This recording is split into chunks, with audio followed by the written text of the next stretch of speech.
உலக நாடுகளுக்கு முன்மாதிரியாக இருக்கக்கூடிய ஒரு வல்லரசு நாட்டின் தலைவராயவர் அல்லது அடுத்த நாடுகளின் சொத்தை அபகரிக்கும் ஒரு கொள்ளைக்காரனாயவர் என்று உலகமுமே கேட்கக்கூடிய ஒரு கேள்வியாக இன்று இருக்கிறது.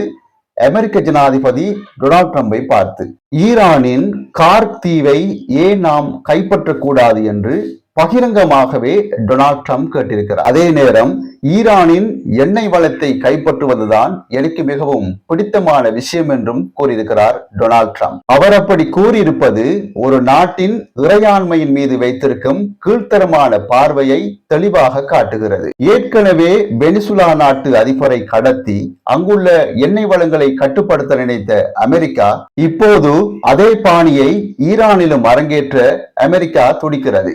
ஈரானில் எந்த பாதுகாப்பும் இல்லை, மிக எளிதாக கைப்பற்றி விடலாம் என டொனால்ட் ட்ரம்ப் கூறுவது ஒரு தலைவருக்குரிய பண்பல்ல, ஒரு ஆக்கிரமிப்பாளரின் அகங்காரம். மற்ற நாடுகளின் உழைப்பையும் இயற்கை வளங்களையும் திருட நினைப்பதற்கு பதிலாக கையேந்தி பிச்சை எடுக்கலாம் என்றுதான் உலக மக்கள் நினைக்கிறார்கள் டொனால்ட் ட்ரம்பை பார்த்து. வல்லரசு என்பது மற்றவர்களை காப்பதாக இருக்க வேண்டுமே தவிர அடுத்தவன் வீட்டு அடுப்படியில் திருடுவதாக இருக்கக்கூடாது. பொருளாதார தடைகள் என்ற பெயரில் ஒரு நாட்டின் உயிர் நாடியை நசுக்க நினைக்கும் இந்த அமெரிக்காவின் எண்ணம் மிக கண்டிக்கத்தக்கது.